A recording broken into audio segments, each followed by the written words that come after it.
Hello and welcome to Healthwatch. I'm your host, Carolyn Wilson from Ledgelight Health District. The goal of this program is to bring you information on a wide range of interesting and important health topics and to introduce you to the great people doing important work across the community. Today, I'm joined by Margaret Lancaster and Lizbeth Polo-Smith from Ledgelight Health District. And today, we're going to be talking about community health workers. Margaret and Lizbeth, welcome to the show. Thank you. So to start things off, I want to give you both an opportunity to introduce yourselves.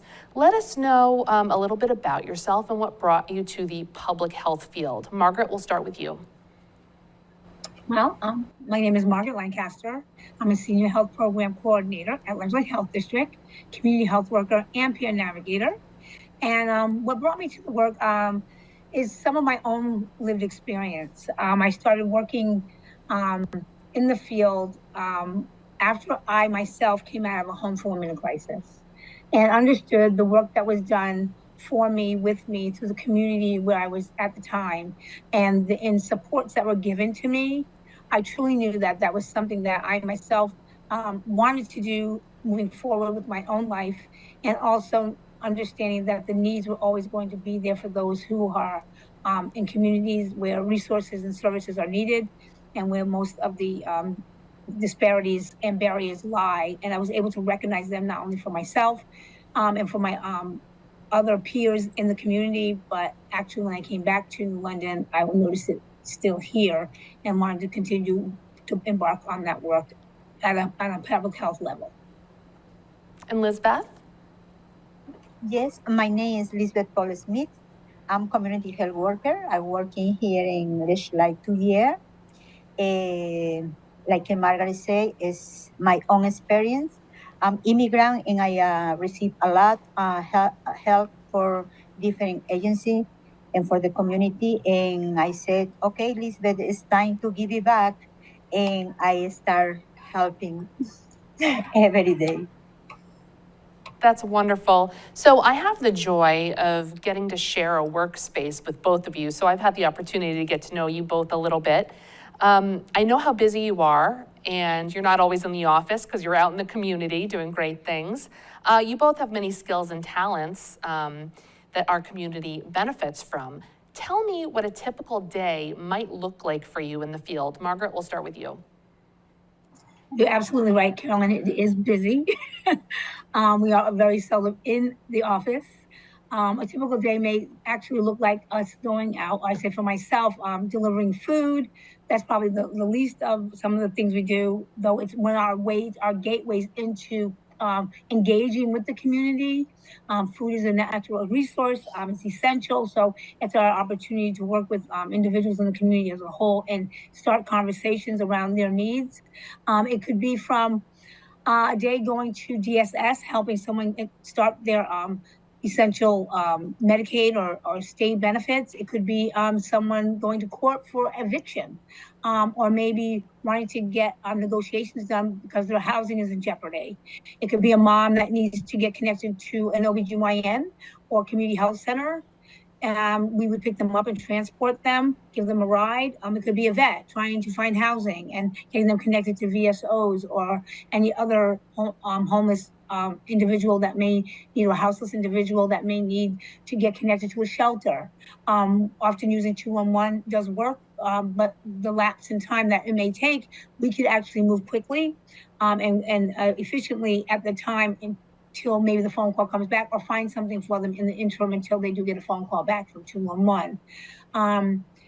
It could be doctor's appointments. It could be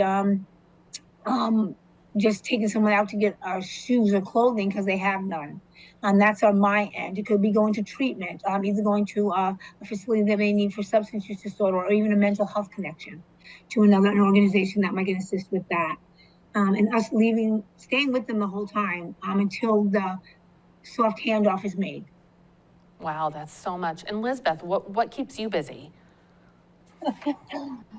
Okay, regular day I try to come right to the office, but I got many phone calls and also I got appointment with my clients. More of the time I work with Spanish people. I I try to help them step by step because as many immigrants just arrived to the country, and I take them for school registrations and also for medical, physical, and for DMV because they want to take the license, medical appointment, senior center. I take them to enjoy the senior centers. I bring to the pantry, and also we have a group to help women to empower in the community, and we teach them to help in the community, like a help and a Wednesday in a pantry. But every day we have something to do everywhere we're going. But diapers for children, clothes for the immigrants. Now, I'm living in Groton, and it's not for only immigrants because I got around my house a lot of Americans, and I bring boxes of food for them in my end of the day. But it's always something. Excellent. Well, like I said, very busy all the time. So in the public health world, there's a greater evidence showing the importance of community health workers and how they can make a difference in people's well-being. There's many types of different outreach workers with different titles, perhaps. Today, we're focusing on community health workers. Lizbeth, from your perspective, tell us, what is a community health worker?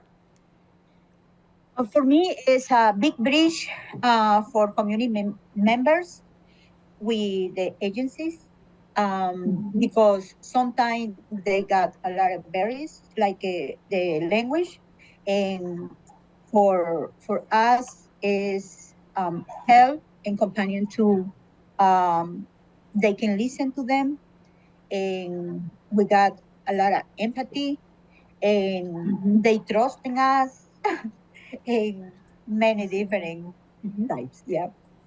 Absolutely. Trust is just so important, and it really seems to be the thing that really shines through for community health workers.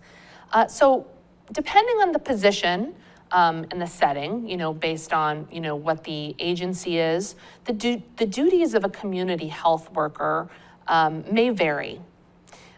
We know that they can be in the healthcare setting and obviously in public health. Margaret, tell us a little bit about the scope of work of a community health worker and what services might you provide?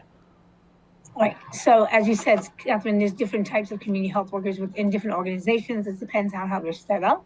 Some can be patient-based community health workers that are in medical settings or healthcare settings specifically that serve direct medical needs and direct medical care. Differently here at Ledgeway Health District, we are more outreach working community health workers. So we meet people exactly where they're at. It could be anywhere in the community. So we could be providing transportation, we could be providing food, as we said. The skills are a little different because the engagement can be at a grocery store, it could be in a park, it could be at a hotel, a word of mouth from another individual that got services from us. Our skills are basically relationship building. Trust is the most important, as you mentioned as well. Us knowing the resources in our community, really knowing who we can get services, how we can get services met for these for the individuals that we're working with, and who's the agency who can really provide the need at the time. And having that relationship with that agency itself is necessary. And the scope can go a little further than just us as engagement.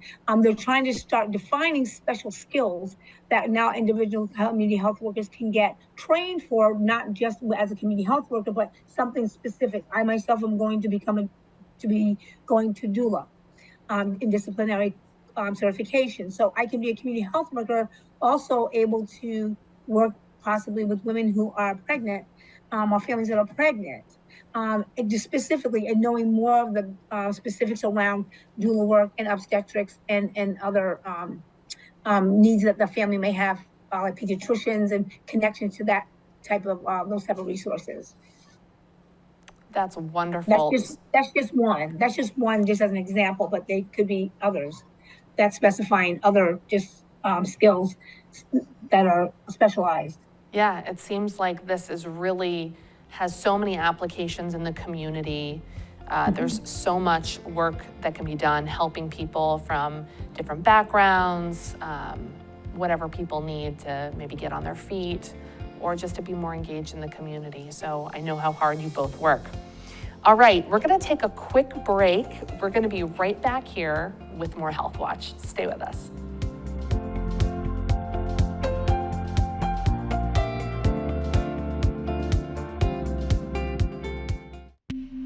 When you see orange, know there's a work zone ahead. Know there are trucks and heavy equipment. Know there are people hard at work right there. Know that they have loved ones to go home to. And so do you. Speed safety cameras are now helping make work zones safer. Please do your part. Slow down, follow the signs, and know the zone. Life doesn't always give you time to change the outcome. Prediabetes does. 1 in 3 adults has prediabetes, but with early diagnosis, prediabetes can be reversed. And you can change the outcome. Take the 1-minute prediabetes risk test today. Go to doihaveprediabetes.org.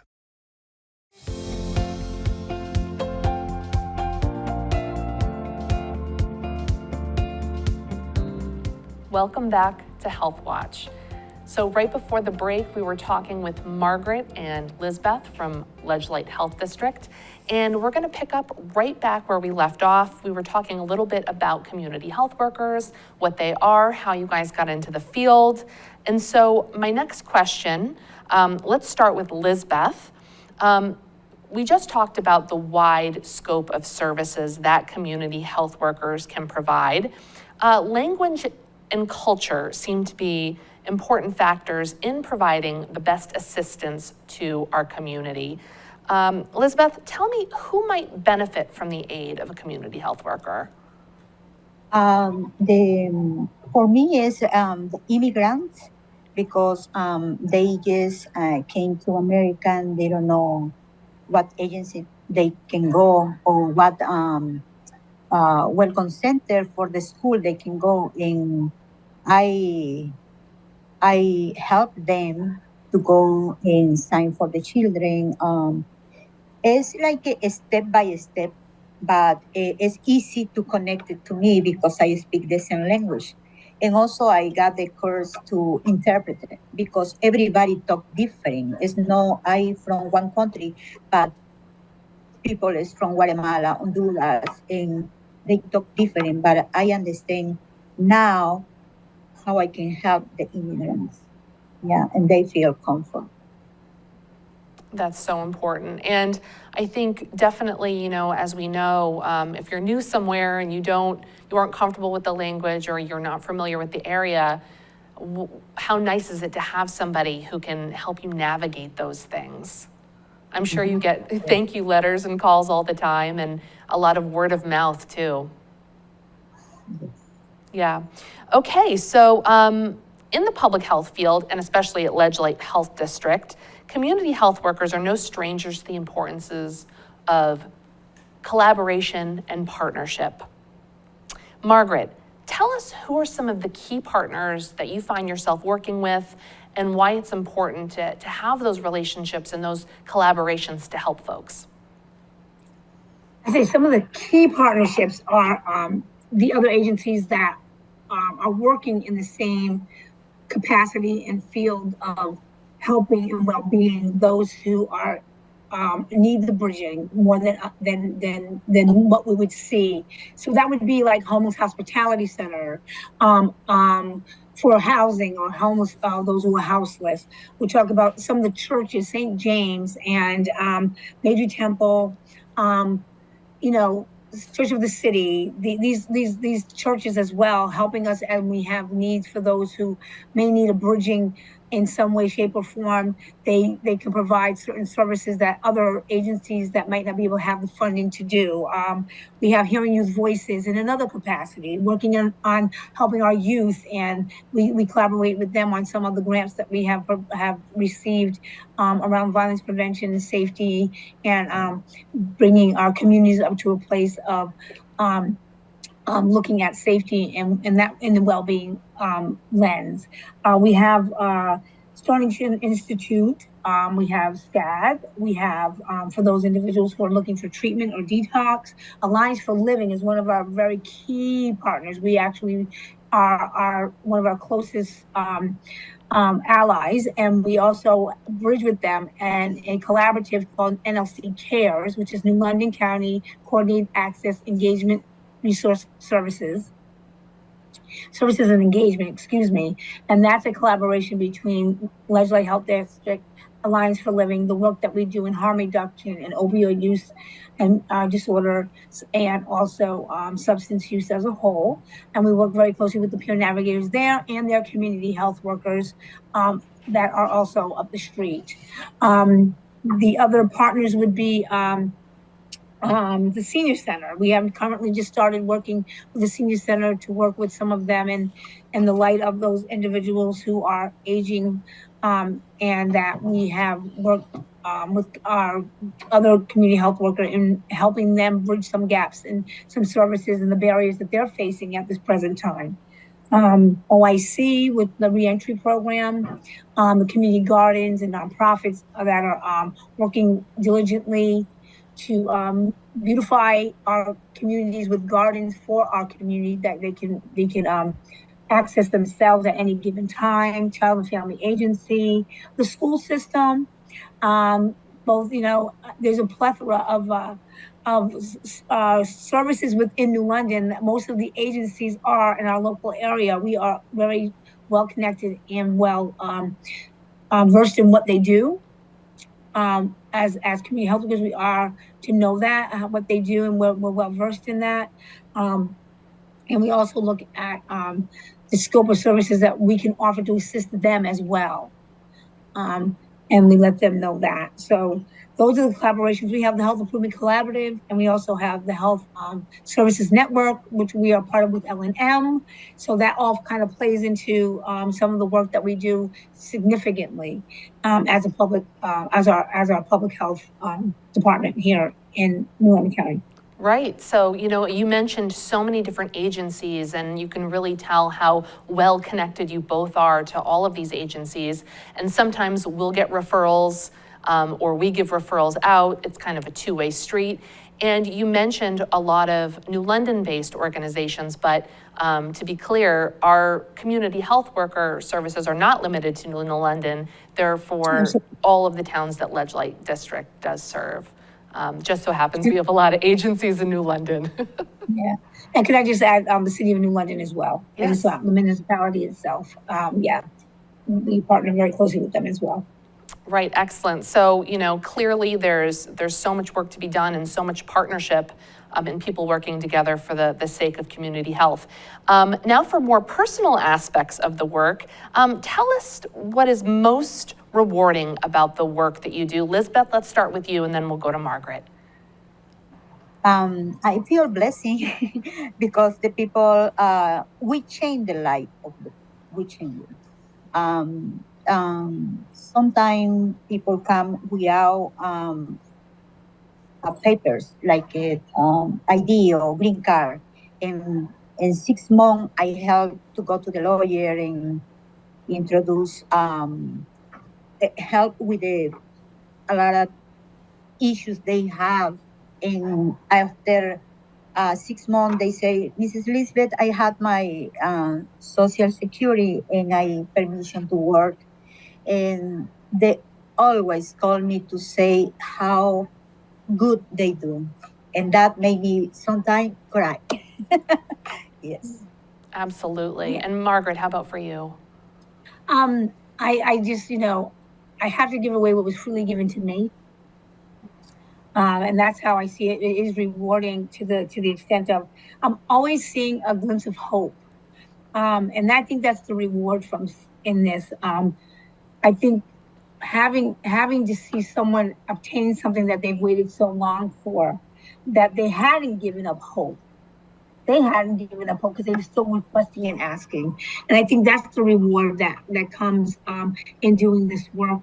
We're here to serve, and we know that. I think for myself, I know it's service work is what some of us, I feel I've been purposed to do. Then people say it's a calling on your life. It's a gift to be able to give something away, and if it's my time, if it's the work that we're doing, I would do it even if it wasn't a job.